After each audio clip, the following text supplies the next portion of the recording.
ao conhecimento, ao amor da Santíssima Virgem Maria, Mãe de Deus.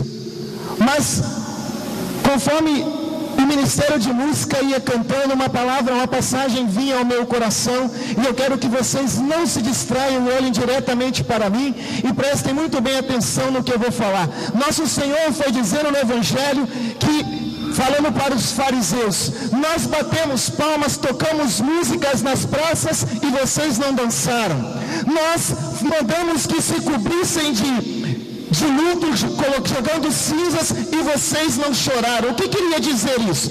Ele queria dizer com a indiferença dos fariseus para com o movimento de Deus, para com o que Deus anunciava, com aquilo que Ele queria fazer e falar por meio do anúncio da Boa Nova que era Ele. Já tinha acontecido aquela passagem do Evangelho onde Ele vai ao templo para ensinar. Se quiser baixar um pouquinho, porque minha voz é alta. Se quiser, já tinha acontecido aquela passagem de Nosso Senhor que vai ao templo, e lá Ele abre o livro do rolo e abre a passagem do profeta Isaías, onde Ele abre no capítulo 61, onde Ele vai dizer: o Espírito de Deus repousa sobre mim, e Ele me ungiu para anunciar o ano da graça e da salvação e a libertação para o meu povo. Acho que foi muito agora, levanta um pouquinho, senão daqui a pouquinho eu estou sem voz também.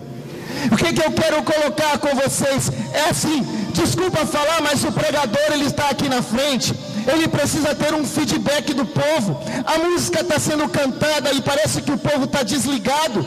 Se vocês ficaram desligados na tomada ou até se distraíram, não se preocupa não, nessa pregação nós vamos ficar bem ligados na tomada. Se é 110, 220, não importa, não se preocupe, mas nós receberemos um choque, um impacto da palavra de Deus. Nós seremos a partir dessa experiência, desta pregação da palavra, levantado do nosso abatimento, retirado do estado do abandono, da solidão, da tristeza, porque nós viemos falar daquela que é a filha de Sião. E quando o anjo apareceu diante da Virgem Maria, ele falou: alegra-te, filha de Sião. E essa promessa é para mim e para você, porque a partir da Virgem Maria, do seu sim, da sua resposta positiva, aderindo o projeto da salvação de Deus, nós nos tornamos filhos da Imaculada, filhos adotivos de Deus e filhos adotivos da Virgem Maria. Então nós participamos da sua fé, da sua alegria, da sua unção, da sua promessa, da sua beleza, da sua caridade, da sua esperança. E não pode perecer um filho de Maria Santíssima, vai nos dizer São Maximiliano Maria Kolbe. Então, eu não sei qual é a condição, a situação que você chegou aqui, mas uma das maneiras como você não pode ficar aqui é com o coração fechado.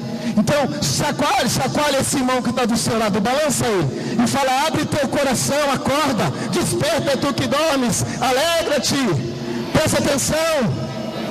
Você não sabe de nada, inocente. Pega comigo então lá no livro, na carta de São Paulo aos Gálatas, capítulo 1, versículo 8. Carta de São Paulo aos Gálatas, capítulo 1, versículo 8. Carta de São Paulo aos Gálatas, capítulo 1, versículo 8.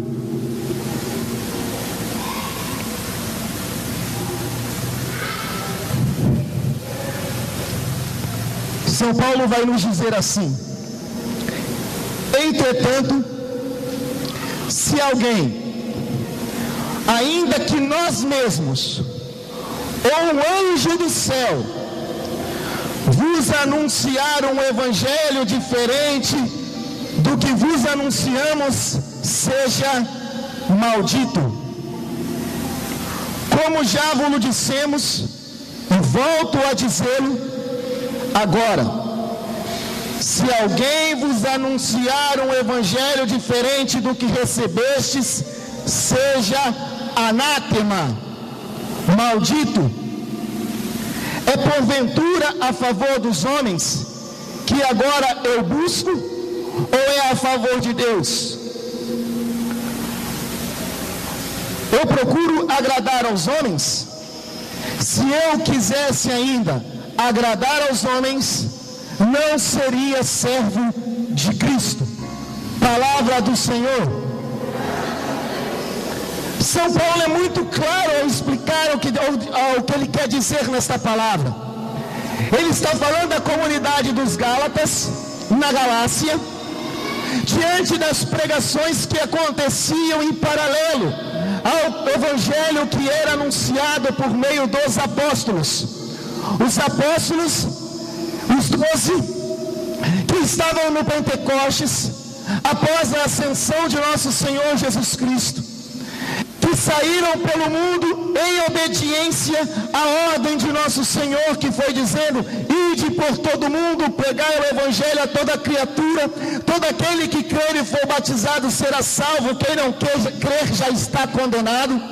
Eles saíram então em obediência à palavra do Senhor, em obediência à ordem de Jesus, e eles receberam então a autoridade, porque nosso Senhor vai dizer nos evangelhos que quem vos ouve, ele diz aos apóstolos, quem vos ouve, a mim ouve, e quem vos rejeita, a mim rejeita, porque rejeita aquele que me enviou. Vamos explicar então.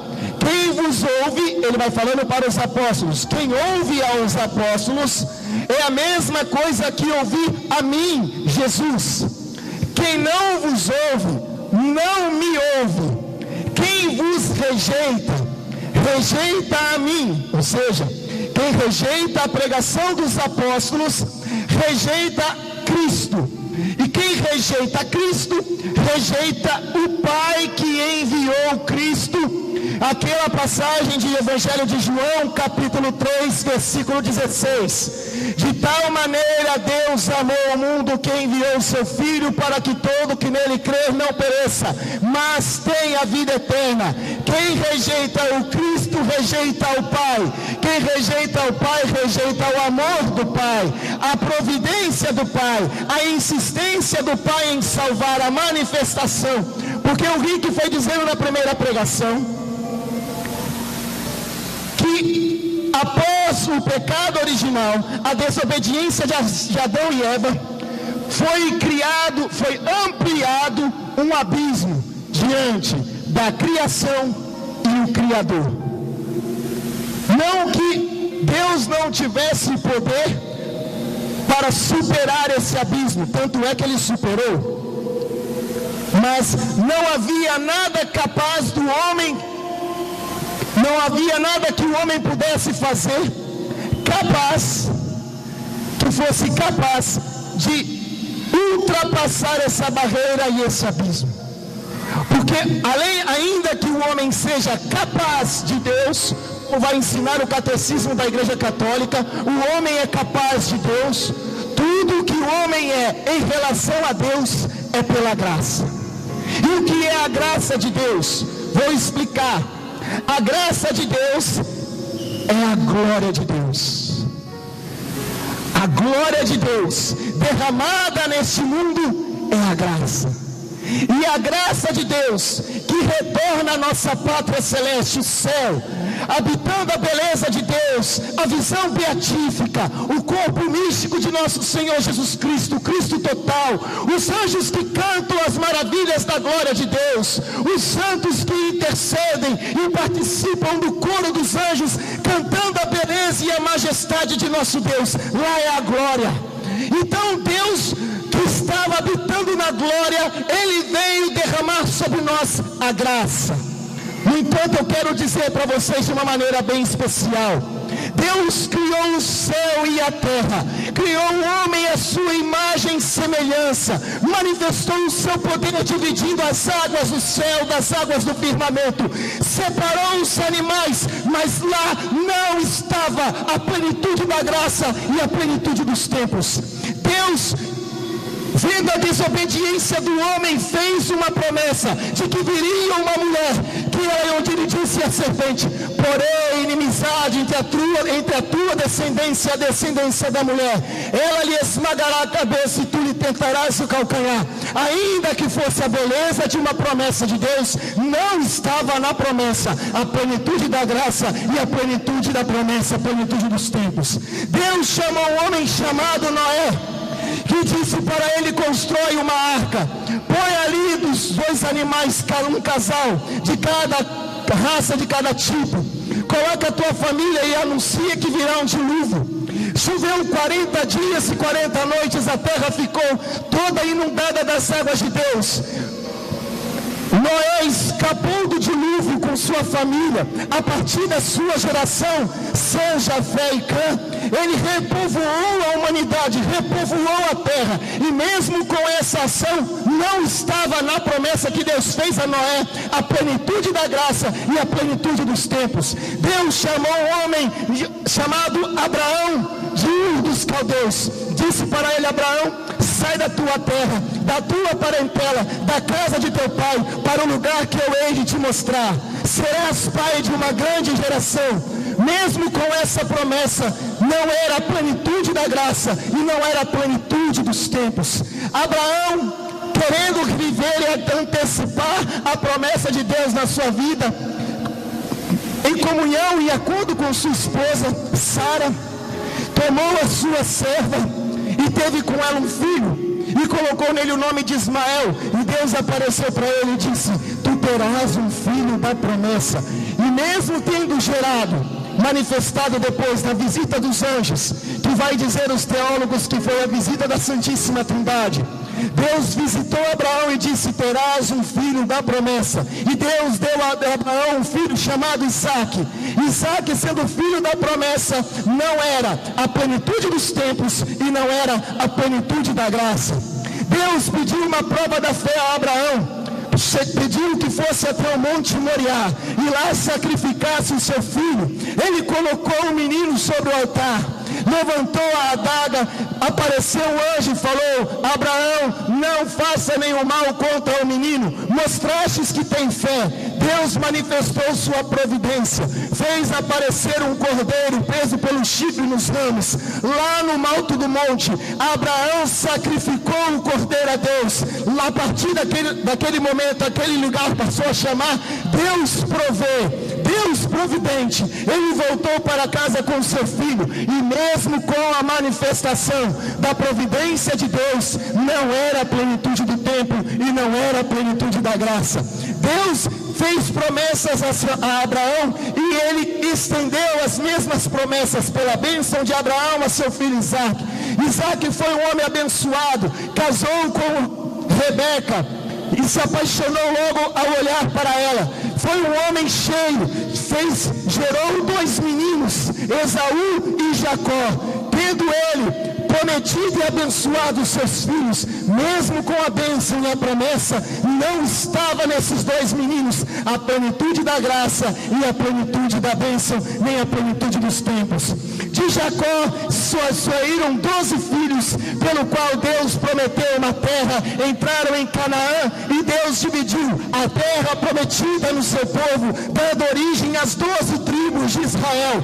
Mesmo as 12 tribos fazendo a experiência da salvação, do socorro, de experimentar a terra prometida que Deus falou, da terra que manará leite e mel. Mesmo nesta terra não estava lá a plenitude da graça e a plenitude dos tempos. A partir de Jacó, ele teve um filho chamado José, que foi vendido como escravo para o Egito. Morreu enquanto governador. O povo de Deus gozava de paz e segurança no Egito. Apareceu um faraó que não conheceu José. Ele escravizou o povo foi colocado sob duras penas e pesadíssimos trabalhos. Deus fez surgir um homem chamado Moisés. Ele fugiu porque viu a briga entre os homens. Ele matou um soldado do faraó e teve que fugir. Quando ele estava no deserto, Deus se apresentou diante de Moisés na sarça ardente e disse: eu sou aquele que sou.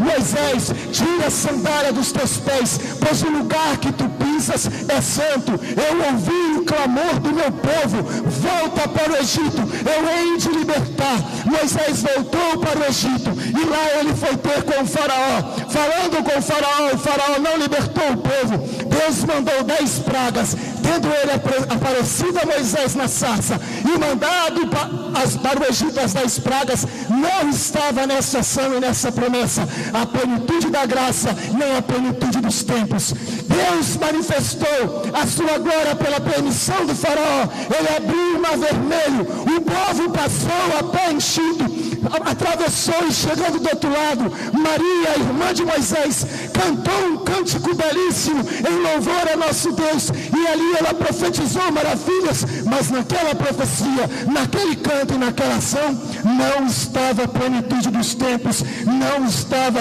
a plenitude da graça. Após a morte de Moisés, antes disso eles caminharam no deserto. E caminhando no deserto, durante o dia, Deus estendia uma nuvem de glória em cima do povo para proteger do sol. E durante a noite, uma coluna de fogo iluminava e aquecia o povo durante o frio e a escuridão do deserto. E mesmo nesta manifestação, não estava ali a plenitude da graça e a plenitude dos tempos. Após a morte de Moisés, Deus levantou um homem chamado Josué.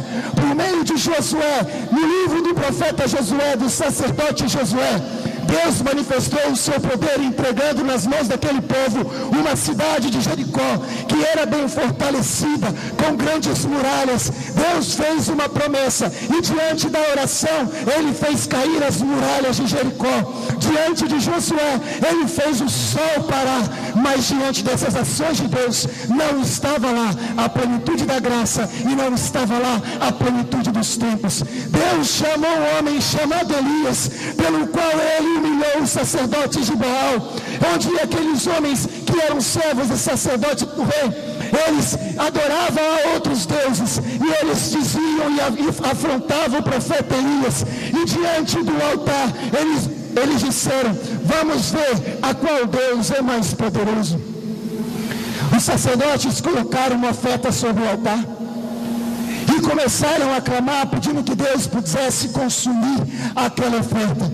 E Elias zombava dos sacerdotes de Baal, dizendo a eles: rezem mais alto, balancem mais, se chicoteiem mais, porque parece que o vosso Deus está dormindo.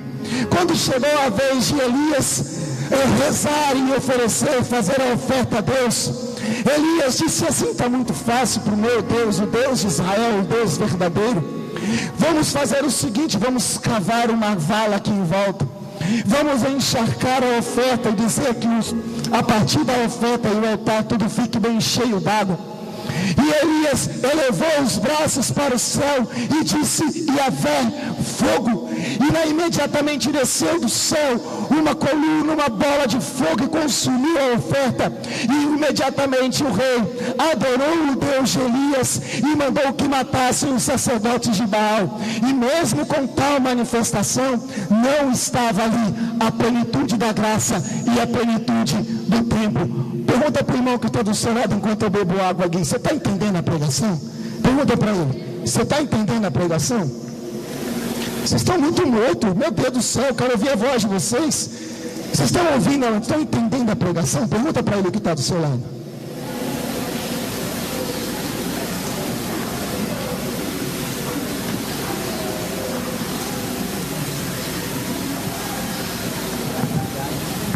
Onde é que eu parei? Elias, então, era tão de Deus que ele foi arrebatado então pela carruagem de fogo. E ele tinha um discípulo chamado Eliseu, e ele perguntou para Eliseu: Eliseu, pede para mim o que você quer, porque é o seguinte, o relógio já está contando, você está vendo a carruagem chegando? Pois é, eu vou embora, o que que tu quer? Eliseu olhou para Elias e falou: Elias, eu quero o dobro da tua unção. E aí então Elias tirou o manto e falou: que te seja concedido conforme a tua vontade. Ele recebeu o manto de Elias e o dobro da unção. Elias foi arrebatado numa carruagem de fogo. Eliseu realizou o dobro de maravilhas que Deus realizou por meio de Eliseu realizou o dobro de maravilhas que Deus tinha realizado por meio de Elias. Mas mesmo nessas ações não estava ali a plenitude da graça, nem a plenitude dos tempos. Deus chamou o homem e chegou o tempo dos juízes. Ele levantou um homem chamado Sansão. A mãe dele era estéril. Havia uma promessa e ele disse: ele será nazireu. Não poderá provar vinho nem bebida fermentada. A navalha não passará no seu cabelo. Será um homem consagrado. Nunca se viu em todo Israel um homem com tamanha força como a de Sansão. Ele matou um leão, quebrando a sua mandíbula com as mãos. Ele pôs fogo na colheita dos filisteus, colocando fogo no rabo da raposa e correndo na frente, a raposa acompanhando, e toda aquela colheita, toda a plantação dos filisteus pegou fogo. Quando ele foi capturado pelos filisteus, ele teve os seus olhos cegos, ele perfurados, o cabelo cortado, e ele ficou trabalhando o tempo todo empurrando o moinho, escravizado, acorrentado. Mas eles esqueceram que os seus cabelos iam crescendo com o tempo.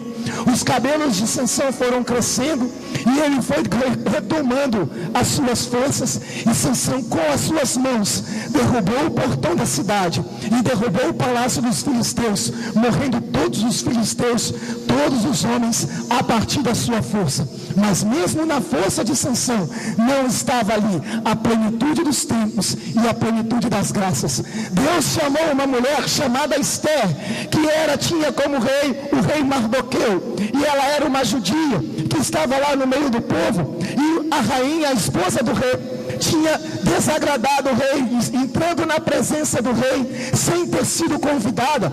E o rei falou: vamos fazer um concurso de beleza para que a mulher que me agrade, então eu a tome como esposa.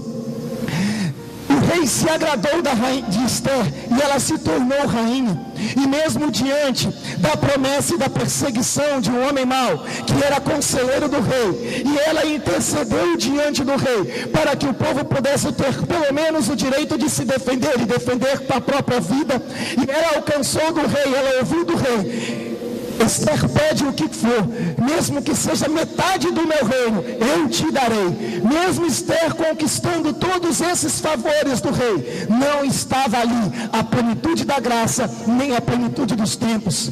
Outra mulher chamada na Bíblia, chamada Judite, uma mulher, uma guerreira, um soldado, uma mulher valente, cheia de unção, fé no Senhor Deus de Israel.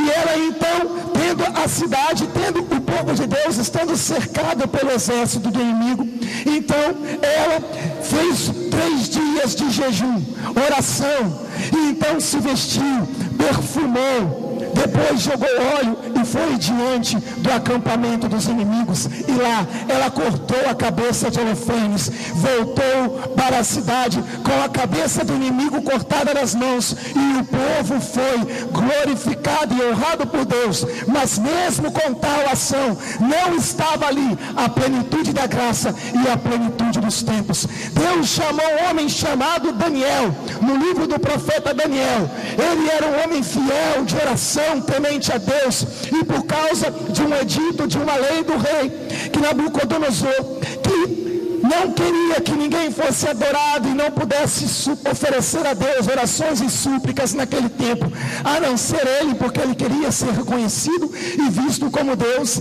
Daniel se prostrou diante do Deus de Israel, voltado para a cidade santa, no Monte Sião. E os conselheiros viram Daniel rezando. E ele falou, então foram para diante do rei, contaram o que Daniel estava fazendo. E lá então ele foi condenado, colocado na cova dos leões. Daniel passou a noite na cova dos leões. Nenhum leão tocou a carne de Daniel. Quando foi no outro dia, o rei, que era amigo de Daniel, que chamou do lado de fora e disse: Daniel, de lado de dentro da cova, disse: bendito seja o rei. E o rei do lado de fora disse: bendito seja o Deus de Daniel. Imediatamente então abriu-se a cova dos leões. Daniel foi posto do lado de fora. Aqueles homens que armaram contra o profeta de Deus, imediatamente foram lançados contra a cova dos leões, e antes que o seu corpo, vai dizer a Escritura, tocasse o chão, os leões devoraram o seu corpo, estraçalharam. Mesmo Daniel experimentando tal socorro de Deus, não estava nesse socorro a plenitude dos tempos, e não estava ali a plenitude da graça. Deus chamou um homem chamado Jeremias, desde pequeno, e disse: Jeremias, antes que tu fostes formado no seio de sua mãe, antes que tu lá fostes feito, eu te conhecia, eu te consagrei para ser profeta das nações. Mesmo no homem que é chamado desde o ventre materno, mas por causa do pecado original, não estava ali a plenitude dos tempos, e não estava ali a plenitude das graças. Não estava ali. Jeremias foi um grande profeta, profetizou diante de Jerusalém, diante dos sacerdotes que haviam se corrompido. Imediatamente também junto com ele tinha outro profeta chamado Ezequiel, que enquanto o povo estava exilado no deserto, que não podia mais oferecer sacrifícios a Deus, não podia mais oferecer orações, não podia mais estar diante de Deus na Arca da Aliança, Ezequiel estava lá, e grandes realizações Deus fez por meio do profeta, mostrando para ele o rolo divino, renovando a vocação do profeta, mostrando para ele que do altar do trono jorra uma água pura que inunda todo mundo. Mas mesmo assim, diante dessas promessas, não estava ali a plenitude dos tempos e a plenitude das graças. Vocês estão entendendo a pregação? Estão entendendo mesmo? Então agora olha para o irmão que está do seu lado e fala: peraí, onde é que está a plenitude da graça? Onde é que está a plenitude dos tempos?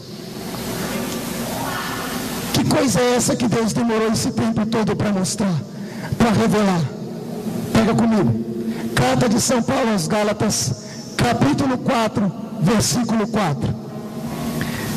Nós estávamos Gálatas 1, é só voltar, passar algumas páginas. Carta de São Paulo aos Gálatas, capítulo 4, versículo 4. Eu vou ler para vocês já, desde já.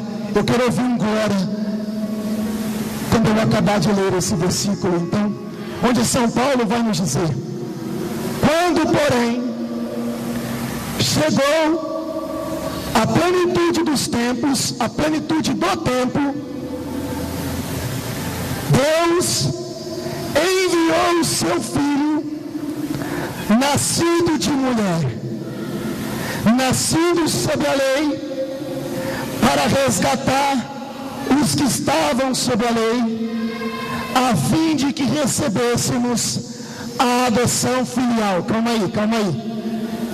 Agora eu vou narrar completamente o que São Paulo quis narrar aqui, dentro do contexto bíblico. Quando chegou a plenitude dos tempos, Deus enviou um arcanjo chamado Gabriel, numa cidade da Galileia chamada Nazaré, a uma virgem desposada de um homem cujo nome era José, e o nome da virgem era Maria. O anjo, entrando na sua presença, disse: alegra-te, cheia de graça. Quer dizer, alegra-te, plena de graça. A plenitude da graça, a plenitude dos tempos foi inaugurada a partir do sim da Virgem Maria. Quando ela percebeu pelo anúncio do anjo, ela recebeu: alegra-te, filha de Sião, a promessa que Deus realizava lá no livro do profeta Sofonias, capítulo 3, versículo 8.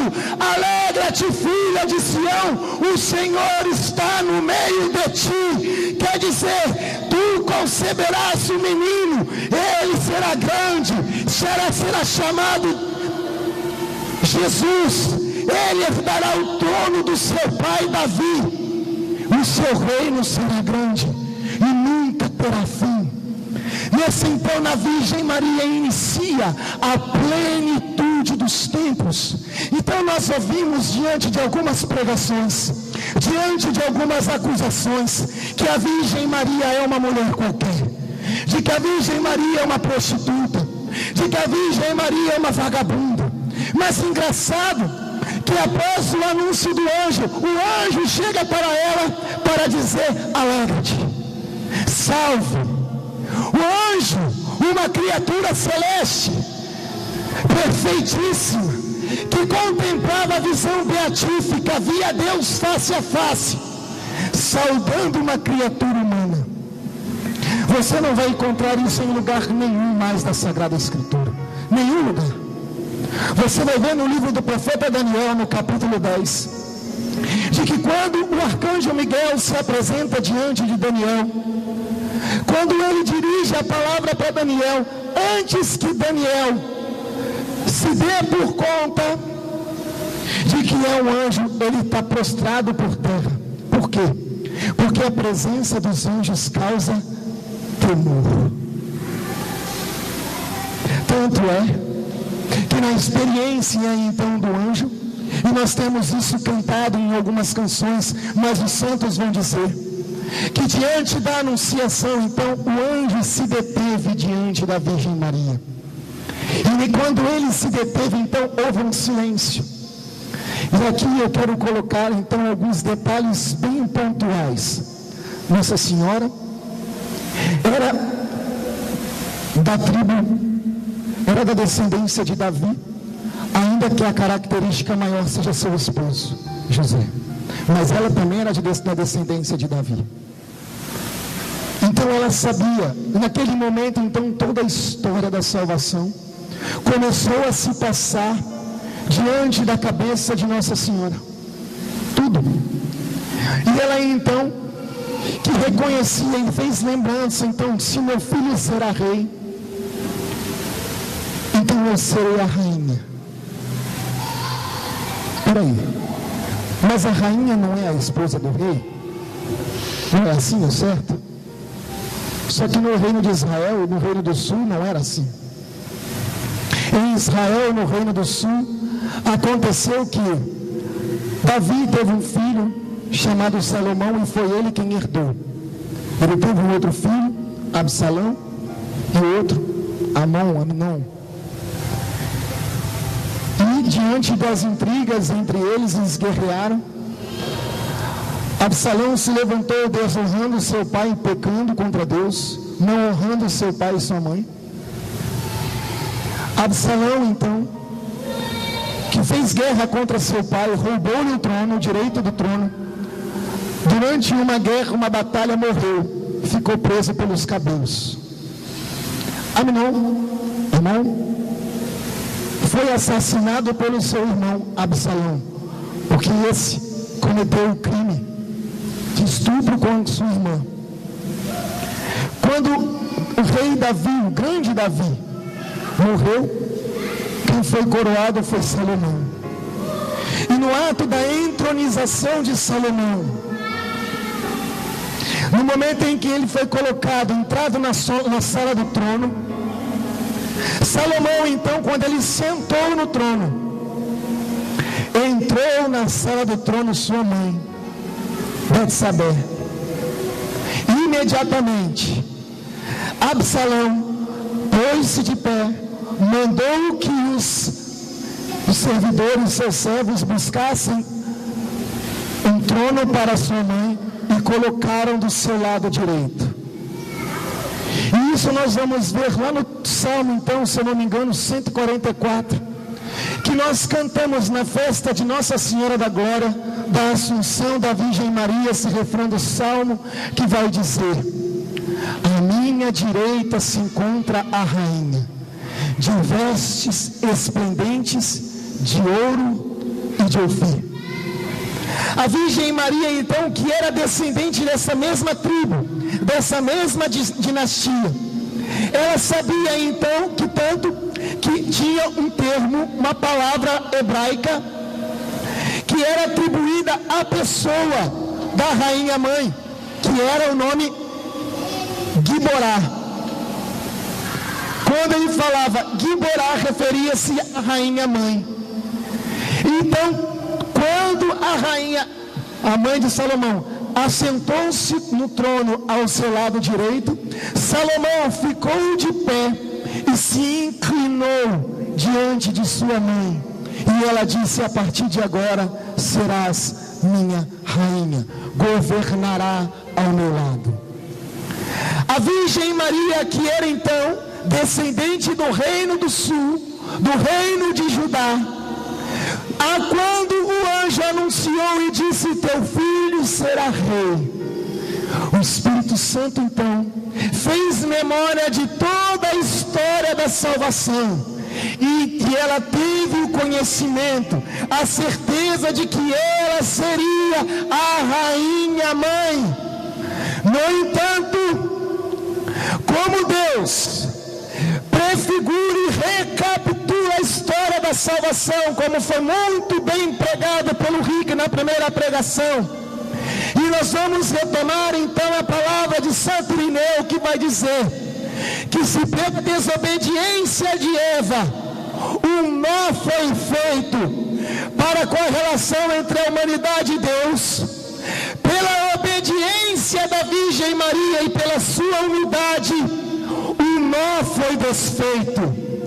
E a Virgem Maria então, que não era uma mulher qualquer, mas é predestinada desde toda a eternidade para ser a mãe do Salvador, é nela que Deus colocou, por obra belíssima e perfeitíssima da Santíssima Trindade, fez dela isenta, imune do pecado, a Imaculada Conceição.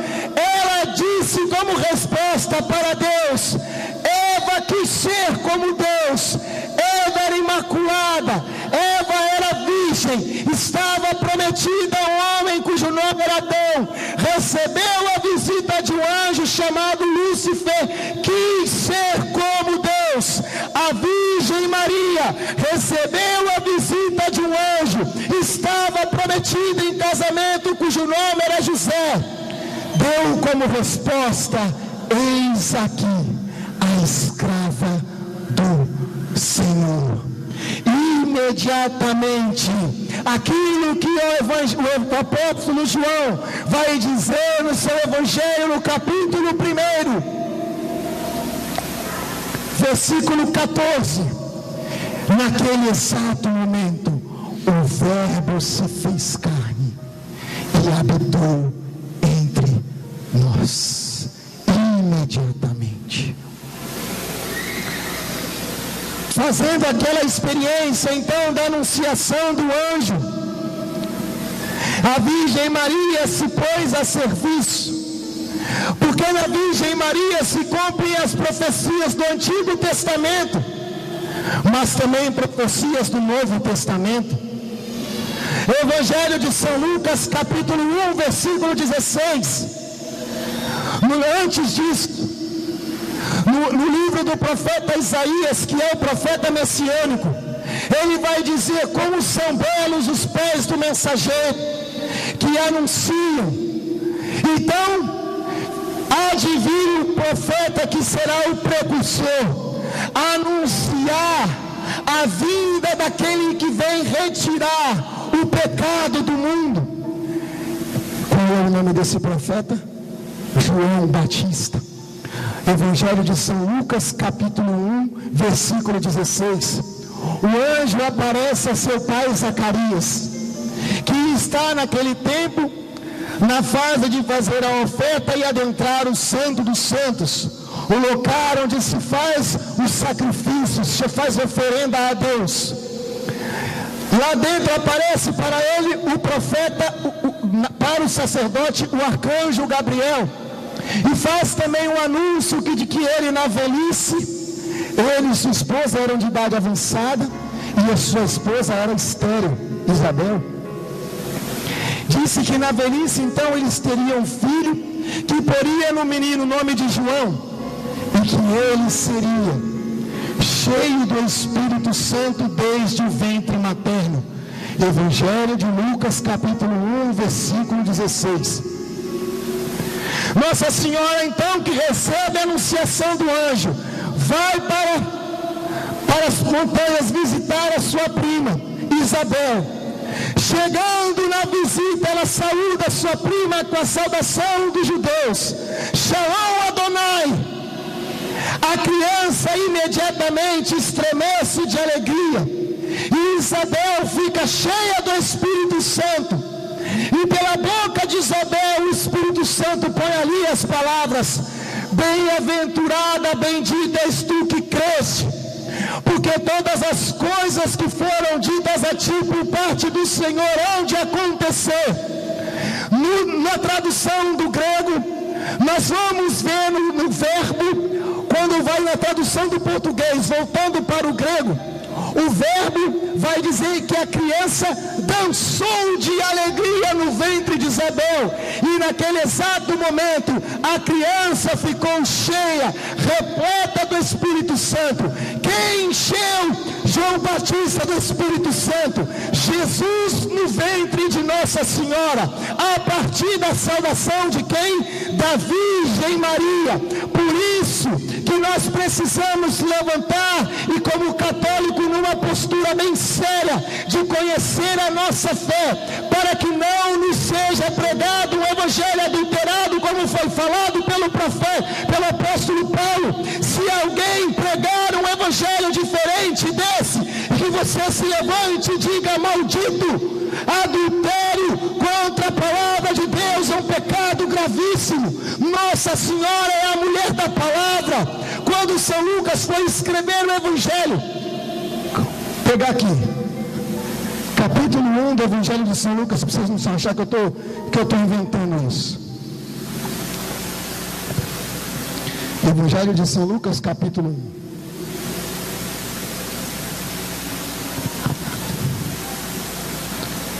Veja o que ele vai dizer: visto que muitos já tentaram compor uma narração dos fatos que se cumpriram entre nós, conforme nos transmitiram os que desde o princípio foram testemunhas oculares e ministros da palavra, a mim também pareceu conveniente, após acurada investigação.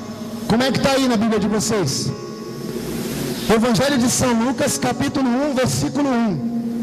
1. Vamos lá, vamos começar de novo, parece que vocês perderam aí. Evangelho de São Lucas, capítulo 1, versículo 1. Visto que muitos já tentaram compor uma narração dos fatos que se cumpriram entre nós desde o princípio, e cumpriram entre nós, conforme nos transmitiram os que desde o princípio foram testemunhas oculares e ministros da palavra. Testemunhas oculares de quê? Testemunhas oculares da ressurreição de nosso Senhor Jesus Cristo. Para quem que ele apareceu? Para os apóstolos, que estavam trancados na sala do cenáculo, onde nosso Senhor celebrou a última ceia dando seu corpo e seu sangue, onde ele fez uma promessa e eles aguardaram em obediência, e foi onde daqui a alguns dias viria o Espírito Santo. Continuando: a mim também pareceu conveniente, após acurada investigação de tudo o que desde o princípio, cuidadosa investigação, investigou com cuidado, escrever de modo ordenado, ilustre Teófilo, que é um personagem a quem ele direciona os seus escritos. Tanto é que São Lucas escreve assim para ele o seu evangelho e os Atos dos Apóstolos. Então ele vai oferecer, dedicar o evangelho de Lucas e os Atos dos Apóstolos a esse Teófilo, para que verifiques a solidez dos ensinamentos que recebestes. O Evangelho de Lucas, ele está num tripé chamado Evangelhos, fugiu o nome, a palavra, sinóticos, é isso mesmo? Evangelhos sinóticos, que quer dizer o quê? Parecidos. Então são os evangelhos que são parecidos ao de Lucas, Mateus e Marcos.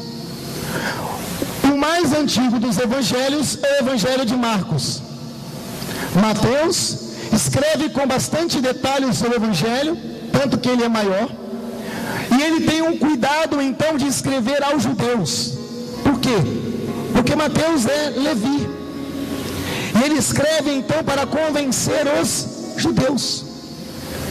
São Lucas, ainda que tenham traços de semelhança no seu evangelho, há algumas características muito particulares no seu texto. Por exemplo, só ele escreve da anunciação, só ele escreve da visitação à prima Isabel, só ele escreve a respeito de que Nossa Senhora e São José vão apresentar o menino no templo. Os estudiosos da Sagrada Escritura, teólogos sérios, vão dizer o seguinte, que São Lucas foi investigar com Pedro, mas também com a Virgem Maria. Ela foi entrevistada, ela foi consultada para escrever o Evangelho. Nossa Senhora é uma mulher profundamente conhecedora da palavra, tanto é que nós vamos verificar aqui no Magnífica, 1, 2, 3, 4, 5, 6, 7, 8, 9, 10, 11, 12, 13, 14, 15, 16, 17, 18, 19, 19 citações, 19 passagens do Antigo Testamento no Cântico do Magnífica. 19 citações do Antigo Testamento. E se ela utiliza 19 passagens do Antigo Testamento, como não dizer que esse cântico é inspirado pelo Espírito Santo? E é nesse cântico do Magnífica que Nossa Senhora vai cantar: eis que todas as gerações hão de chamar-me bendita, bem-aventurada. E eu preciso voltar agora ao que nosso Senhor, ao que Deus disse para a serpente no Gênesis: colocarei inimizade entre a tua descendência. Troca a palavra descendência por geração. Colocarei inimizade entre a tua geração e a geração da mulher. Quem esmaga a cabeça da serpente é Jesus, mas ele permite que Nossa Senhora participe da sua vitória.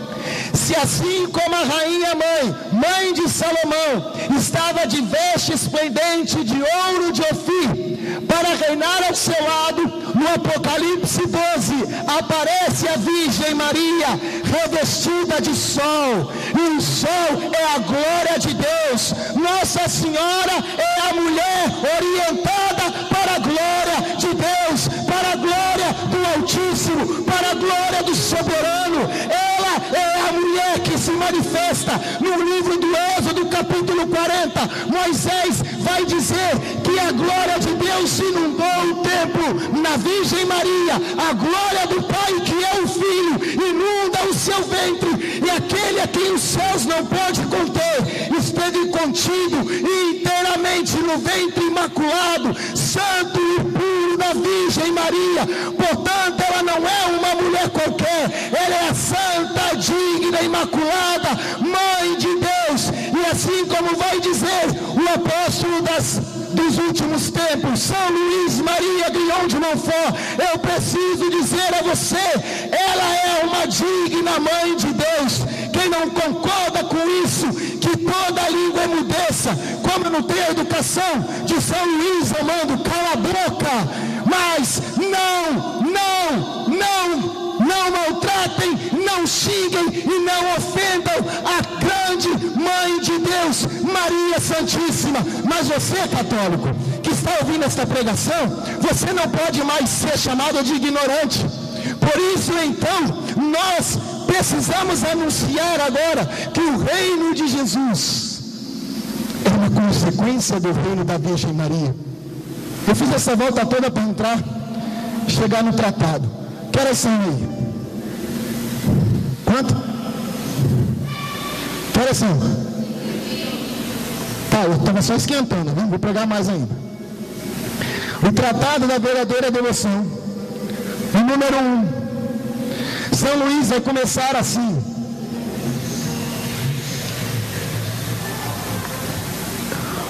Foi pela Santíssima Virgem Maria que Jesus Cristo veio ao mundo. E é também por ela que ele deve reinar. Vocês entenderam então agora que aquele dragão de Apocalipse 12, que quando a mulher retirou-se para o deserto, que foi guerrear com seus filhos contra o dragão, essa guerra entre o dragão e a Virgem Maria é uma guerra espiritual. É uma guerra espiritual. Não é uma guerra humana. Não é uma ofensa pessoal. É uma guerra espiritual.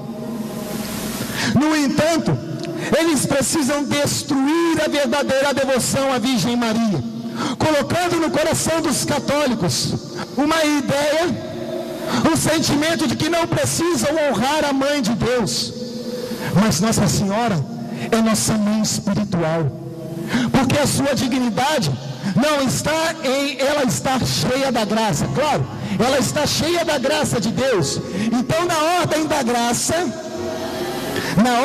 graça, Nossa Senhora é cheia da graça.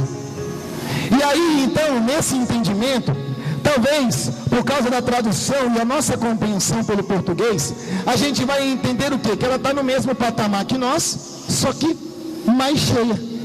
Não é isso? Não é essa a ideia que dá? Só que a igreja também vai ensinar que Nossa Senhora, ela não é mãe de Deus somente na ordem da graça, mas também na ordem da união hipostática. Que palavra feia é essa, Júlio? Vou explicar. Hipóstase, uma palavra grega que significa pessoa. União hipostática é a união de naturezas numa única pessoa. Jesus Cristo, segunda pessoa da Santíssima Trindade, é Deus. Ele é um com o Pai, indivisível. Quem vê Jesus vê o Pai.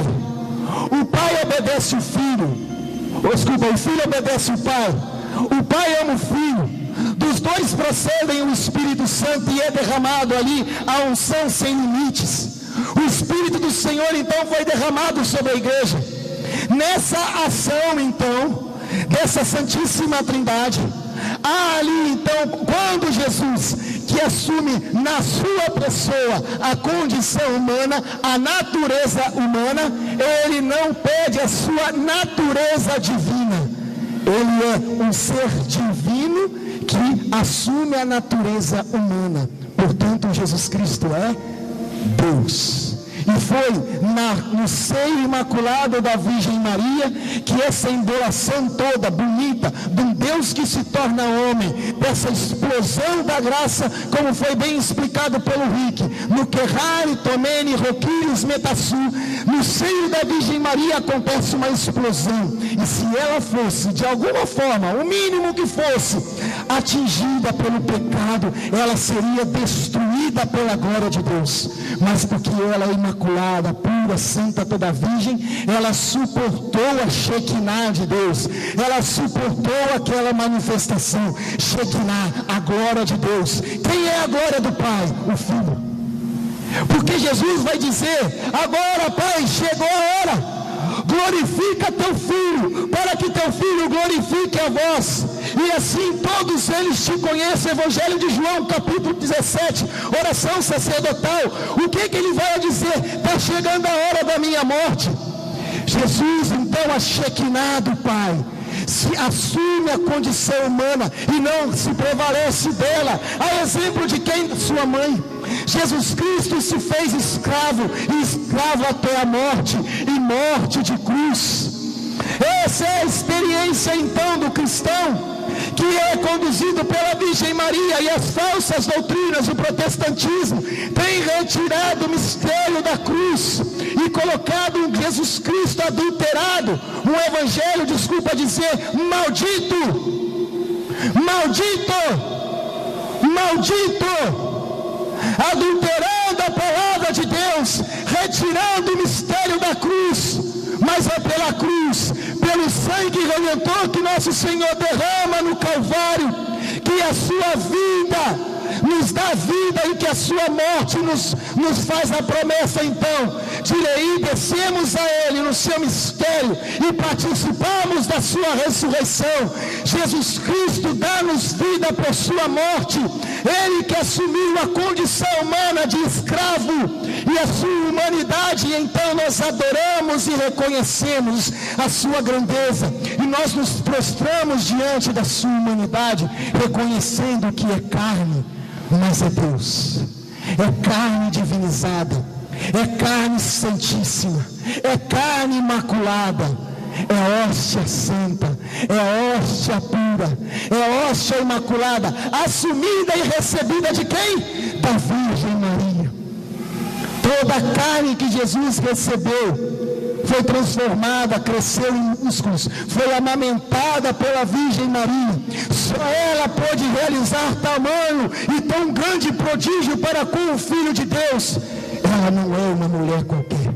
Olha para o irmão que está do seu lado e diz: ela não é uma mulher qualquer.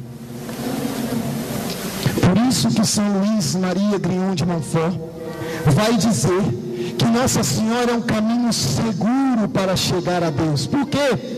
Porque foi por esse caminho que Ele veio a nós. E é por esse caminho seguro que nós chegamos a Ele. Ah, Júlio, mas eu consigo chegar a Deus e rezar a Deus sem precisar da Virgem Maria. Verdade, verdade. Só que você está indo por uma via imaginada, numa mente que está atingida, contaminada pelo pecado original. E quando nós vamos pela Virgem Maria, nós somos conduzidos pelas mãos daquela que é toda pura, toda santa, imaculada. A Virgem Maria, então, é uma digna mãe de Deus. Ela é a mulher que nós rezamos várias vezes no início dessa pregação, que avança como a aurora, que eu vou pregar sobre isso amanhã. Quem é esta que avança como a aurora? Esta vai ser a minha pregação de amanhã. Mas e hoje então? Quero falar desse livro. São Luís Maria Grignion de Montfort disse que se ele soubesse que esse livro pudesse resgatar tantas almas do inferno, das garras do diabo, ele escreveria essas letras com seu próprio sangue. Olha que lindo isso. Escreveria com seu próprio sangue. Por isso, então, que o Tratado da Verdadeira Devoção, como foi falado com o Rick, eu preciso reforçar, ficou por 100 anos ou mais escondido no fundo de um baú. E os efeitos dessa consagração: primeiro, cantar as glórias de Maria. E cantando as glórias da Santíssima Virgem, glorificamos a Jesus Cristo nosso Senhor. Entramos num caminho de perfeição e santidade que para o demônio é desconhecido, porque é o caminho humilde e obediente. Ele se levantou contra o trono de Deus no céu, vai dizer São Tomás de Aquino, e na sua soberba quis se igualar a Deus. E ela, a Virgem Maria, se curvou diante do arcanjo e disse: eis a escrava do Senhor. Quem é filho da Virgem Maria, levanta a mão. Quem é filho da Virgem Maria, diga um amém. Amém. Oh, povo fraco, meu Deus do céu. Eu me esgolei, quase plantei bananeira no espírito aqui e vocês dão um amémzinho tão fraco desse jeito aí. Olha como é que eu estou suado aqui, gente. Quem é filho da Virgem Maria, diz um salve Maria. Salve Maria. Quem é filho da Virgem Maria, dá um glória a Deus. Quem é filho da Virgem Maria e filho da Igreja Católica, diz amém. Quem é filho da igreja, fica de pé. E nós vamos cantar agora, consagrando a nossa vida ao Imaculado Coração da Virgem Maria, dizendo: ó minha Senhora, ó minha Mãe. Vamos lá?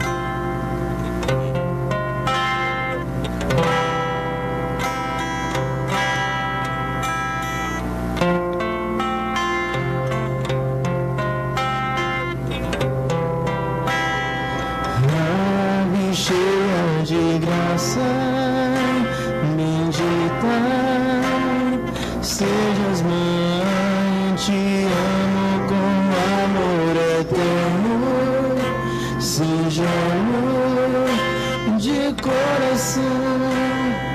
Quero então colocar minha vida em tuas mãos, sentir que podes livrar-me, me guiar com tua proteção.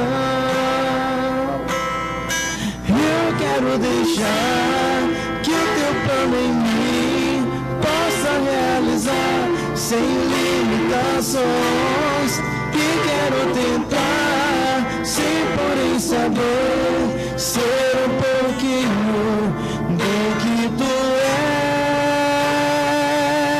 és.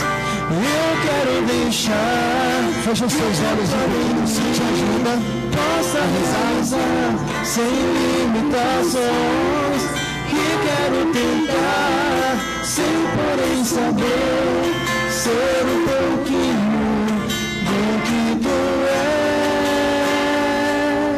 és. Assim, de olhos fechados como você está, vai se consagrando à Virgem Mãe de Deus. Se consagra. São Alberto Magno vai dizer que ela é o coração que nos comunica a vida. O piedoso Gerson vai dizer que este coração faz uma mesma coisa conosco.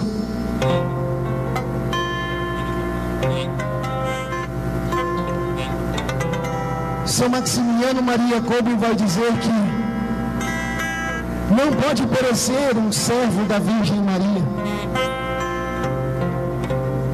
E ele vai dizer que diante das tribulações e as suas maiores dificuldades, maiores lutas, maiores desafios espirituais, ele olhava para aquela situação e dizia: acaso não sabeis que eu sou da Imaculada?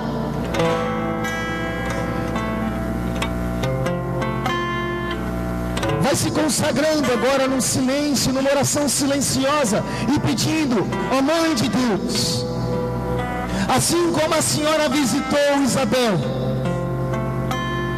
então logo dos lábios dela saiu um cântico novo, uma profecia, uma palavra nova, capaz de estremecer o coração e estremecer a criança no seu ventre. Ó Mãe Santíssima, do vosso peito, do vosso seio virginal e do vosso coração imaculado, eu vos suplico que sobre esta quadra, sobre nós que aqui estamos, interceda junto a teu Filho, para que do Pai e do Filho, da Santíssima Trindade, proceda sobre nós o Espírito prometido. Ele que nós recebemos na pia batismal, Ele que é doador dos 7 dons, Ele que ordenou a criação e me encontra agora com uma mente desordenada, com a vida desordenada, com uma vida embaralhada, tomada de pecados e tristezas e angústias. Eu vos suplico, grande Mãe de Deus, interceda aí pelo vosso imaculado coração. Eu vos suplico, vinde, ó Espírito de poder, vinde, Espírito dos 7 dons, Espírito de amor, Espírito Santo de Deus, afirmar e confirmar a minha filiação divina, para que eu possa ter nos meus lábios a oração chamando Deus de Pai.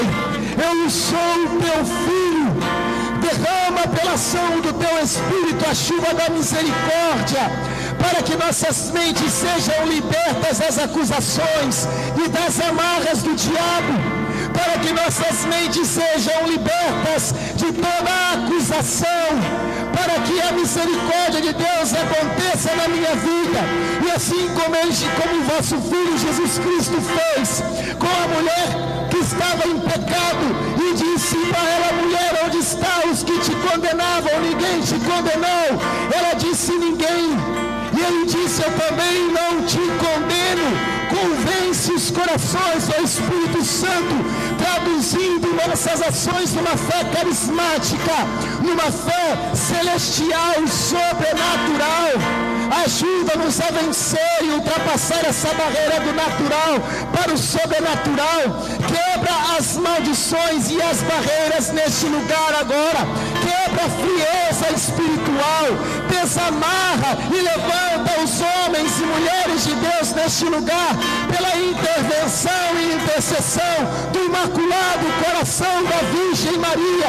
Sim, que a Ceilândia possa experimentar a partir do Imaculado Coração um tempo de unidade que venha levantar a igreja do seu abatimento, da sua tristeza, que os católicos e cristãos possam se unirem, que eles possam trabalhar em prol do reino de Deus e do triunfo do Imaculado Coração.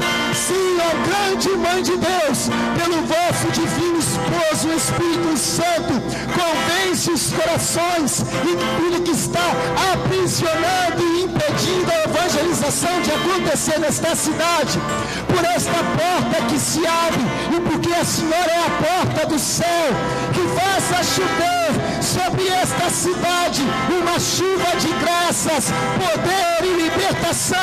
Sim, que as famílias experimentem esse tempo de libertação, que os jovens se levantem como jovens que profetizam e sonham, que os anciãos voltem a ter visões, que os escravos sejam libertos e que a Santíssima Trindade seja glorificada, honrada, amada e adorada, ó Imaculada Virgem Mãe de Deus. Glória ao Pai, ao Filho e ao Espírito Santo, como era no princípio, agora e sempre. Amém. Em nome do Pai, e do Filho, e do Espírito Santo. Amém. Uma salva de palmas para a Virgem Maria.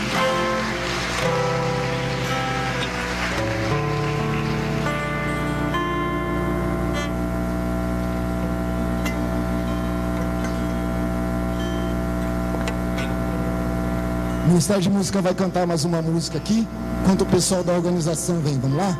Mais uma agora? Bem animada, quem é esta que avança como aurora? Vamos lá?